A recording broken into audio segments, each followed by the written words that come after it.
Hi everybody, Happy New Year. My name is Rusty Shelton. I want to spend a few minutes in this video talking about what I think is perhaps the most important discussion that you need to be having as it relates to your brand and marketing and getting into 2022 and really making an impact. And that is, should you be leading with your personal brand or should you be leading with your corporate brand? Most of us as entrepreneurs and leaders, we're kind of conditioned to put all of our eggs in the business brand basket. In other words, to focus everything on leading with the company, leading with the nonprofit, the institution. And I don't have to tell you, we've got two big challenges with that in today's marketplace. Number one, your target audience is more skeptical, is more distrustful than they've ever been of your business, of your institution. When I hear from your company, my guard is up. If I get an email newsletter from your company, I probably can't delete it quickly enough unless your name is tagged with it. We're just distrustful. We're skeptical of what we're hearing from businesses and institutions. The second major challenge, and this is especially true for EO buddies, people that are building small businesses, most of us are competing against brands that have been around a lot longer than we have marketing budgets that are much higher. And when we're going head to head with a company that's a lot larger, it's really hard to differentiate when you're trying to position a generic business brand versus another generic business brand that has a lot more money and a lot more history than you do. It's just a fight you're not going to win.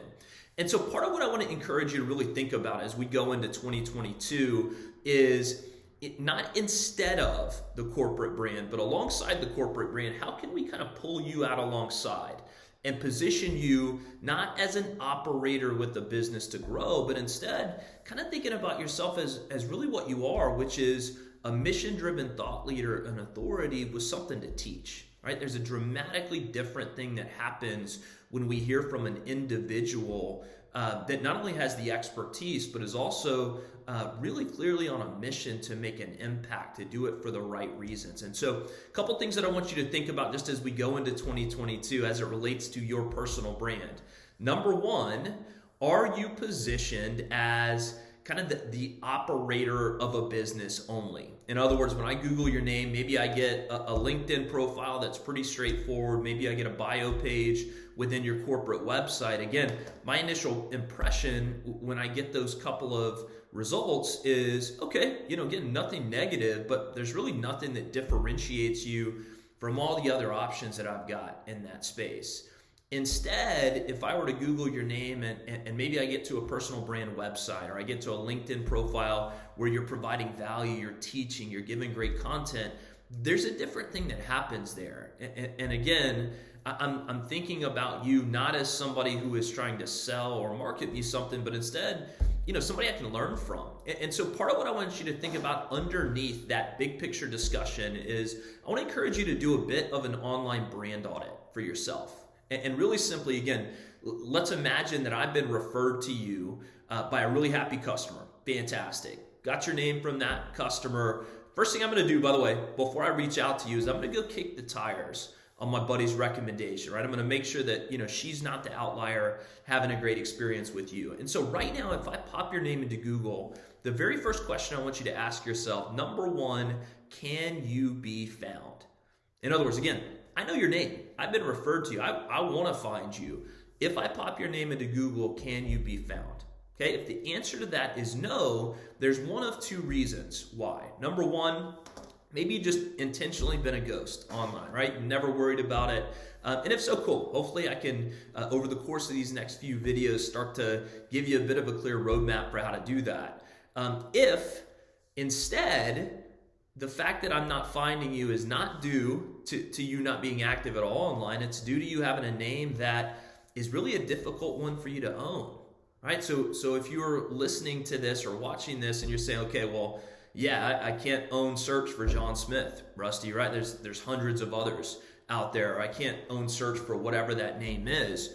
Part of what I want you to think about is if you have a name that is either exceedingly common or a name that you're sharing, kind of unluckily with somebody that's maybe a pro football player or, an axe murderer from the 80s, whatever it might be, and they're owning search around that name, part of what we may want to think about is, does it make sense to change your name? Does it make sense to add a middle initial or a middle name to your quote unquote brand name?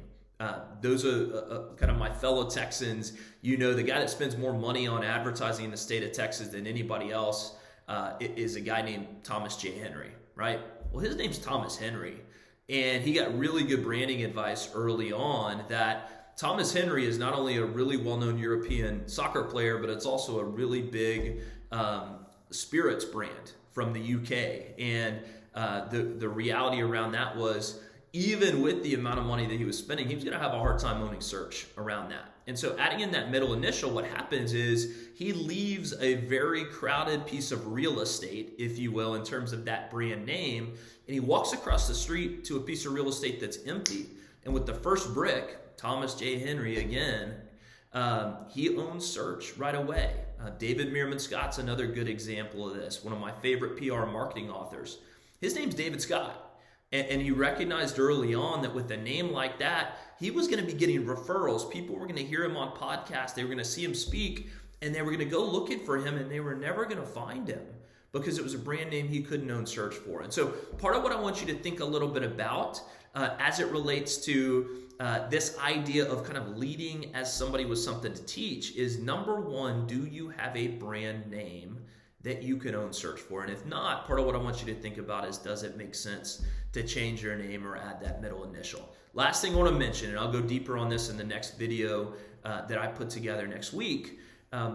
If you don't own your name right now as a website address, firstnamelastname.com or firstname middle initial lastname.com, as soon as this video wraps up, my encouragement, go to GoDaddy, grab your name.